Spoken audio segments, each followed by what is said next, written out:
Hello, welcome to uh, Virgo Philippines. So this is for Virgo, Sun, Moon, Rising, Venus, Jupiter, Virgos. Take only what resonates. Hindi ito magre-resonate sa lahat, guys. Kung hindi mag-resonate sa'yo, okay lang yan, normal yon. Hindi mo kailangan mabahala, ano. Anyway, kung gusto mo magpa-personal reading, Jing Tarot Reader. Meron akong TikTok, guys, ha. Doon ako nagla-live TikTok. Kung gusto mong panood sa akin ng live. Kasi nagre-reading ako doon ng kahit anong question na itanong ninyo. Unicorn Princess Tarot, i-search nyo na lang yan sa TikTok. At saka, Madam P Vlogs. Sa ngayon, dyan pa lang naman ako magla-live, no? Pero soon, sa ano rin, sa Facebook, magkaka-live din ako dyan. Manghuhula ng kapalaran by Unicorn Princess Tarot. Let's start. I like this.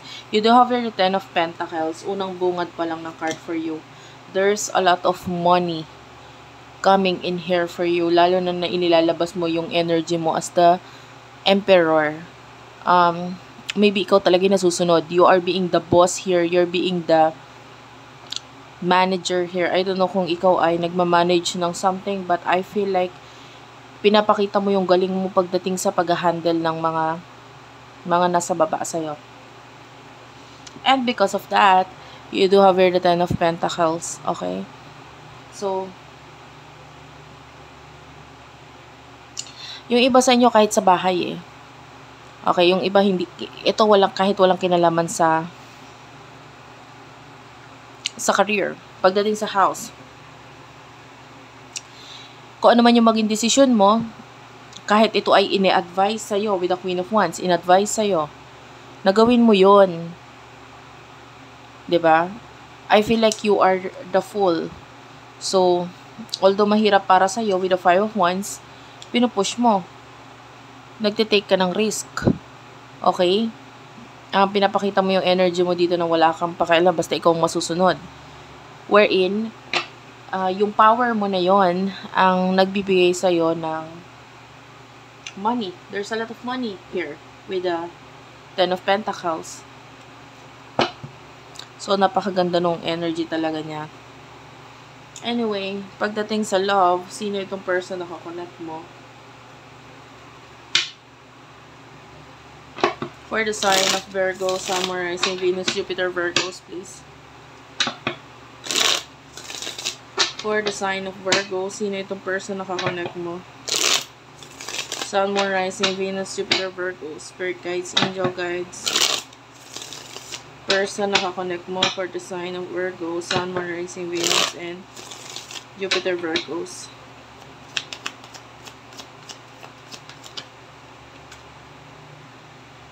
Nine of Pentacles.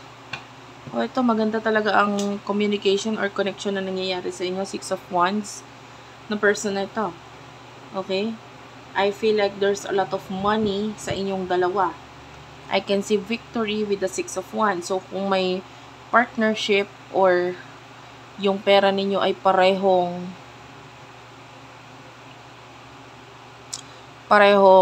pinagtutulungan ninyong dalawa, nakikita natin yung pare-pareho ninyong partnership or pagtutulungan or pareho kayo nagkakaroon ng pagbibigay dito, no? Or I can see a lot of you na pareho kayo ng partner mo na magkakaroon ng success. And there's a lot of love coming in here for this person with the Ace of Cups. At saka yung support niya talaga nasa iyo eh. Nire-respeto ka niya. That's the main secret dito sa connection na ito. Yung respeto na ibinibigay niya ngayon sa iyo. No?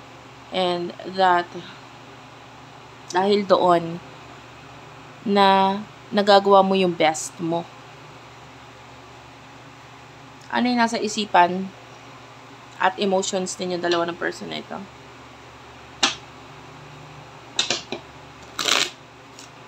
Spirit Guides, Angel Guides. Wait lang, guys.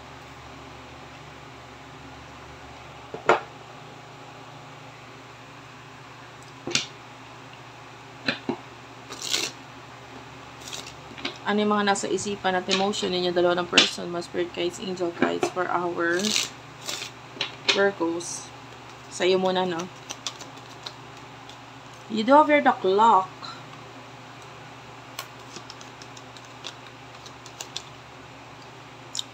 Yeah, ascending. So, I told you, may growth talaga sa'yo. Ang nasa isipan mo din talaga is growth. Wherein, dun sa growth na yon, nakikita natin meron kang mga nilalayuan. Whether it's a person, a situation, or people sa buhay mo na parang, ay, hindi ko naman to kailangan eh. Yeah, you are this person na ready ka nang umalis or layuan yung mga hindi naman nakakatulong sa success mo. Ang nasa isip mo ngayon is that whatever is in the past, you're living it in the past. Okay? With the clock. So, whether these are friends, families, or mga tao na naging parte ng buhay mo, nakita natin, iniiwasan or nilalayuan mo na sila. So, hindi naman talaga yun makakatulong sa'yo eh. Yan. Nakikita natin yan with the girl with the snake. These are the people na narcissist. Hinila ka pababa. Nakita natin yung paglayo or pag-iwas mo sa mga taong to. Anyway, pagdating sa person mo, ano yung nasa isip at emotions niya? Wait lang guys. Okay, I'm sorry about that. Ituloy na natin yung reading. Ito yung gagamitin kong card for your person. Pagdating sa nasa isip niya at emotions niya patungkol sa'yo.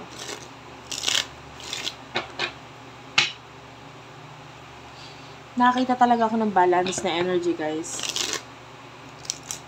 Between the two of you. Tamang-tama yung partnership na nakikita natin. Nasa isip at emotions ng taong ito patungkol sa'yo. Yung iba, wala itong kinalaman sa love, guys. Clock is here. Maybe kung yung iba sa inyo, these are like partners or katulong mo na may kinalaman sa pera. Clock girl with the snake, you do have your paradise. So, sa ngayon, masaya itong person na ito. You do have your engagement ring sa kung ano man yung union, pagbabalik na nangyayari sa inyo. So, maybe may mga hindi magandang nangyayari in the past. Nakakita tayo ng problema, pag-aaway, pero ngayon okay na siya. So, masaya na kayong dalawa. Etong person na to with the girl with the snake, if you're already living or inaalisan mo na itong mga tao sa past mo, there's this person na nandito pa rin sa energy or sa present moment ninyo ng person na ito.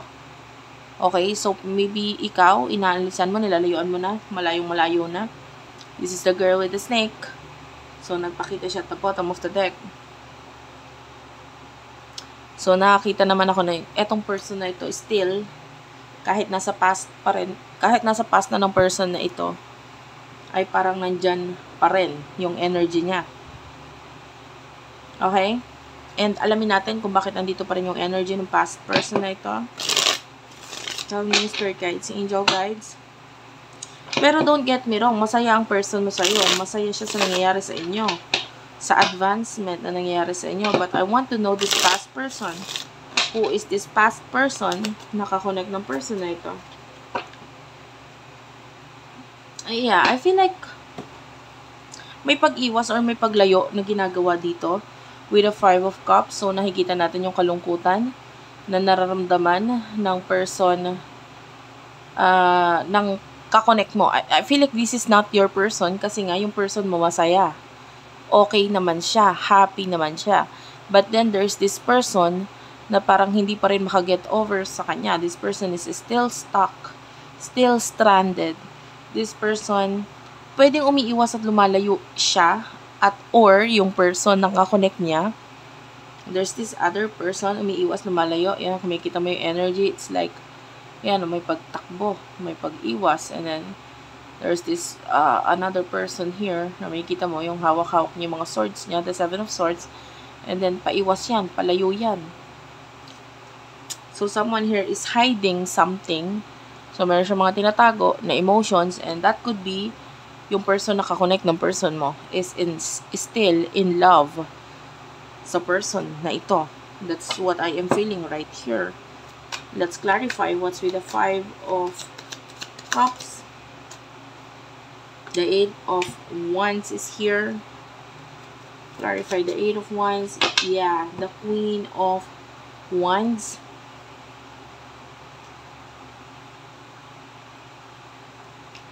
I'm getting a friend energy here.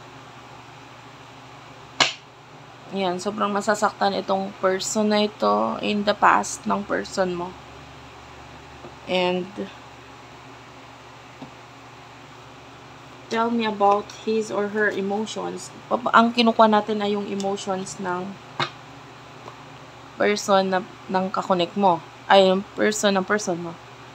Which is you do have your talking and Cupid's arrow. So, nakakakita tayo ng communication sa kanila. Or until now, they are still friends through social media. Cupid's arrow is here.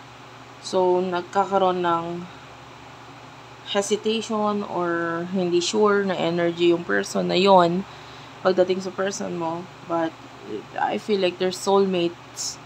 No? Pwedeng yung person mo is dealing with his or her soulmate. Kaya lang, there's separation na nangyayari sa kanila with the axe. Okay? But, I don't feel like yung person mo is nakafocus dito sa person na ito. Tell me about this person naman. Sa person mo naman tayo mag-concentrate. Saan naman siya nakafocus? Yeah, we do have here the lovers. And the High Priestess. Okay. Tell me about this. Okay.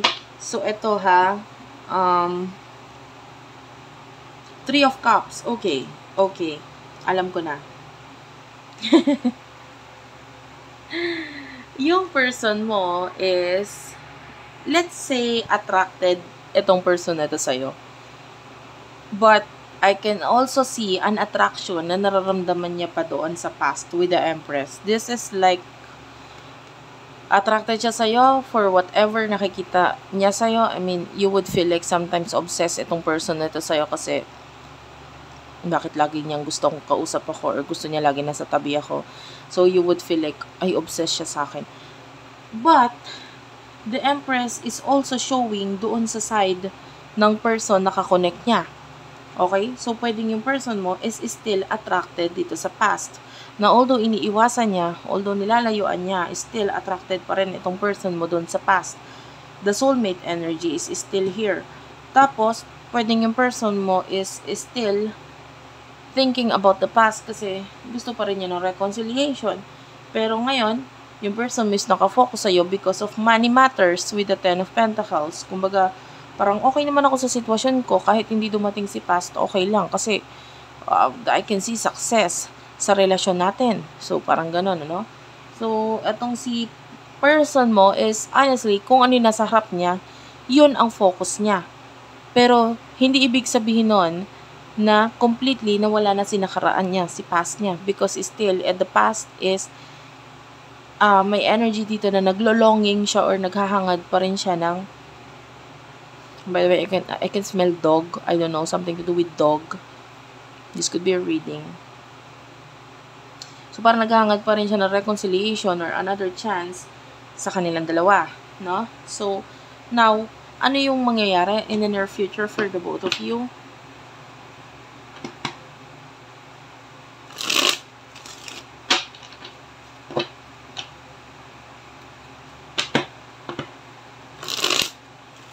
I mean, I can see your person trying, ha? Nagtatry pa rin naman yung person mo na, you know, mag-focus lang sa'yo. But, the past is still there.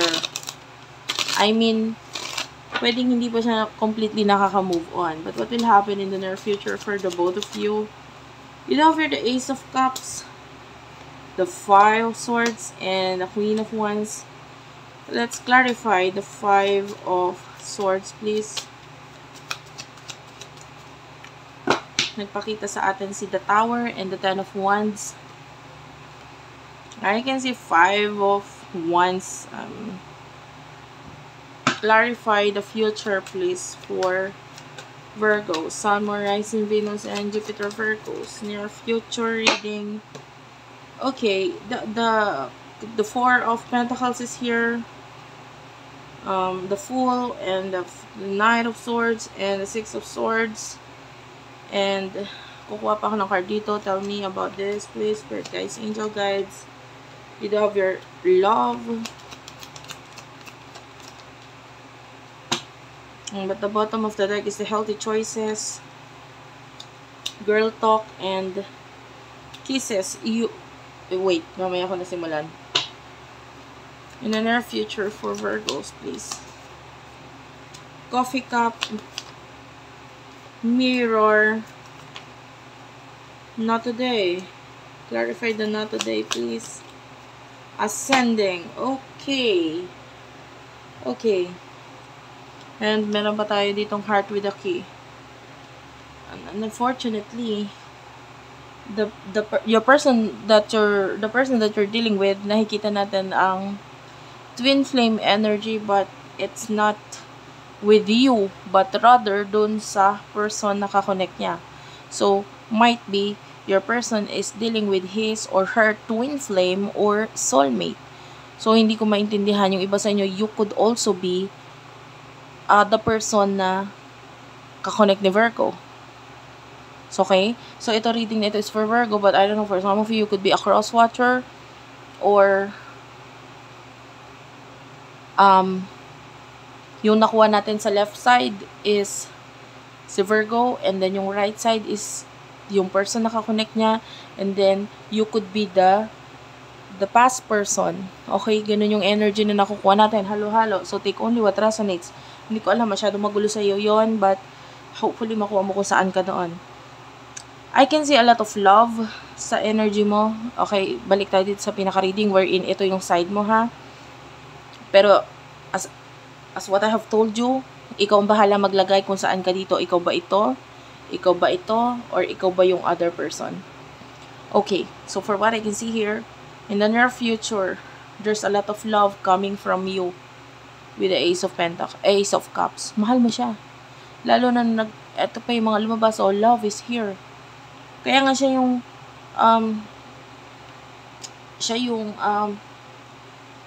parang, yung time mo, binibigay mo na lang sa kanya instead of giving them to walang kakwenta-kwenta, you know? You know what I mean? Honestly, hindi mo kayang i-let go itong person na ito because of kung ano man itong naghahadlang na may let go mo siya. Hindi mo siya i-let go. And with the devil, kahit ano mong makita mo dito sa person na ito, willing mong tiisin. The Three of Swords, the Nine of Swords. Gemini, Libra, Aquarius. Kahit ano mong makita mo sa kanya, kahit anong, maybe these are friends, sinabi ko nga, maybe the third party or the past, yung tinutukoy natin. Kahit ito makita mo, na kahit masakit to, titiisin mo yan. Kasi, kahit anong baho or, kahit anong makita mong masakit para sa'yo, handa kang pumikit. Kasi mahal mo siya eh. You do have here kisses, love, and Ace of Cups in the near future with you. Nandyan ka lang. I know. I feel like yung person na to with the this is 5 of Swords and the 5 of Wands. Nandun yung pag-aaway. Pero nandun yung nasa isip mo na gusto mo pa rin okay, ililet go mo siya kung kinakailangan, pero alam mong babalik siya. Kung nandun ka pa rin na alam mong mababago, maaayos. Wala lang yun. Parang ganun. It happens. Parang ganun. And, you know, you are actually matapang yung energy mo eh. Matapang in a way na parang kahit anong sakit na makita siyang ganun, willing kang tiisin kasi as long na nasa sayo siya. Parang ganun. And then, you're not letting go. By the way, you're not letting go. The 10 of Wands is here. Hindi mo ilalet ko tong taong to. Mahal mo siya eh. Siya yung pinili mo eh. Okay? Kahit masaktan ka ng paulit-ulit, I can still see you opening your heart dito sa person na to. You see your relationship, your connection as a perfect connection. Pero, sige, let's move on. Dito tayo sa person mo. Sa side ng person mo.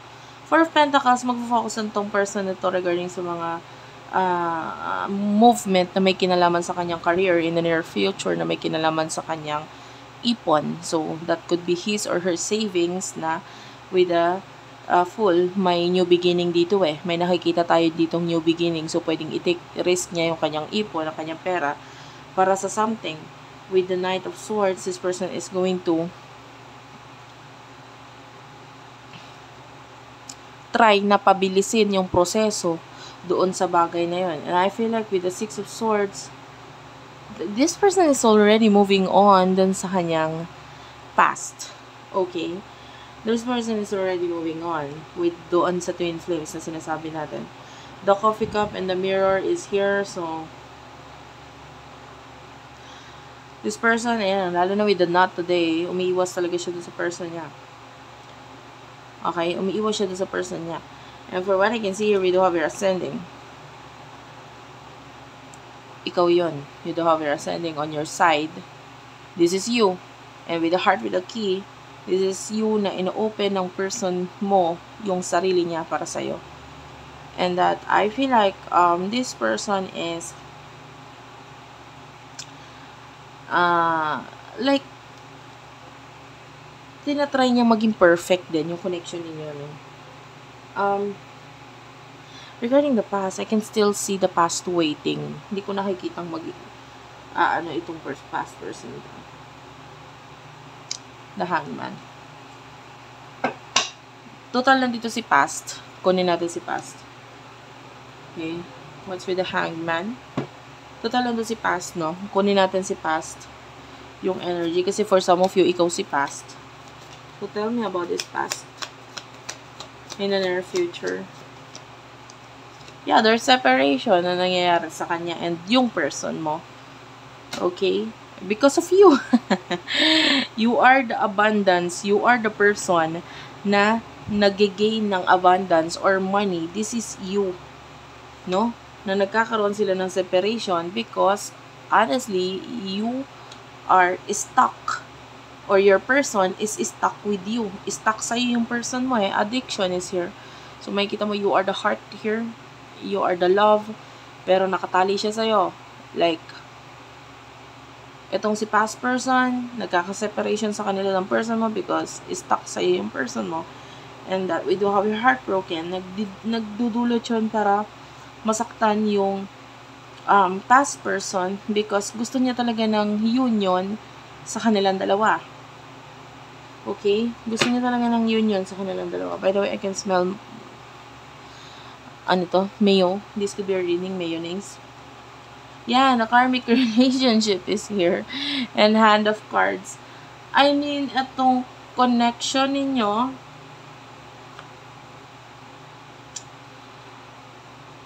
ito pala yung hindi ko nasabi.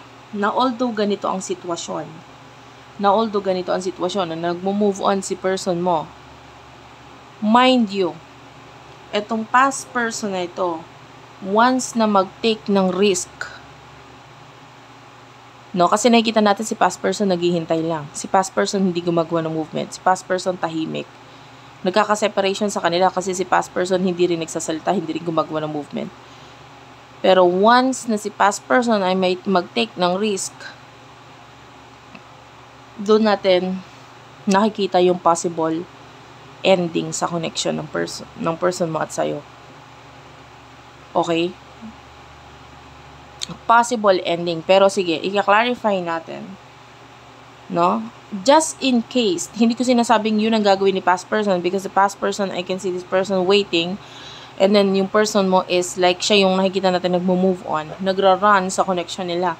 But what will happen just in case itong si past person na ito ay maggawa ng movement? Spirit guys, angel guys, please tell me. Yeah, this is like the Page of Wands. Page of Wands is talking about communication. Page of Wands, nagsasabi ito ng messages. So, ano mangyayari?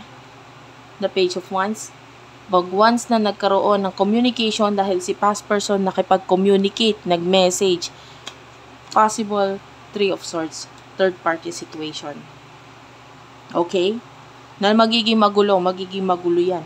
With the 5 of Wands, nakikita natin na magkakagulo kayo sa relasyon ninyo. Okay? And tell me more about the 3 of Swords and the Page of Wands.